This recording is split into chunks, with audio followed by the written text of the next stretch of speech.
एक योगी के लिए, एक सन्यासी के लिए, एक संत के लिए धर्म और राष्ट्र से बढ़कर के कुछ नहीं हो सकता। यही उसके जीवन का ध्येय होना चाहिए।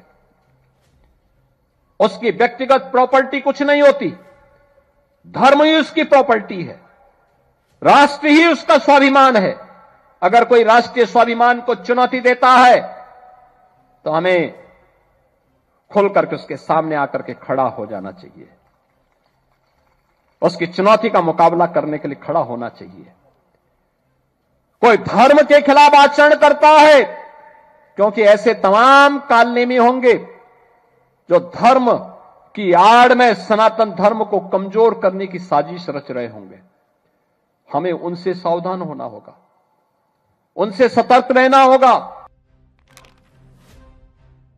कवि निराला की पंक्तियां हैं, अविराम घात आघात आह उत्पात, यही जगजीवन के दिन रात।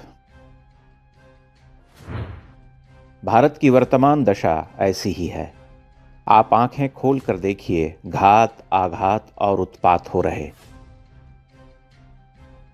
उत्तर से दक्षिण तक केवल एक ही कार्य होता दिखाई दे रहा, हिंदू धर्म को तोड़ने के भयावह षड्यंत्र हो रहे, हिंदुओं को तहस नहस कर देने के षड्यंत्र।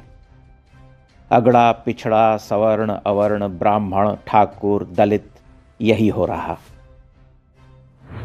दूसरी ओर विधर्मी शक्तियां चुपचाप अपने विकराल षड्यंत्र करती हुई हंस रहीं। फिर सुना हंस रहा अट्टहास रावण खलखल।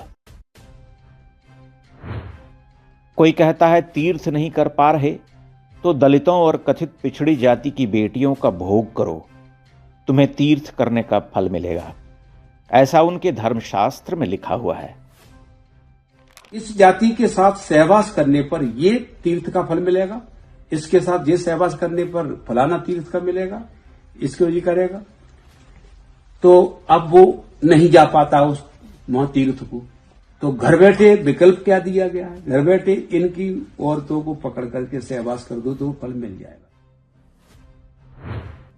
भला वह कौन सा धर्मशास्त्र है हम नहीं जानते, यह दिव्य ज्ञान कहां से प्रकट हुआ कोई नहीं जानता। जिसने कहा वह हंसता मुस्कुराता चल रहा, जिस पार्टी का वह नेता है वह पार्टी चुप है, उसका मंतव्य सध गया है, बस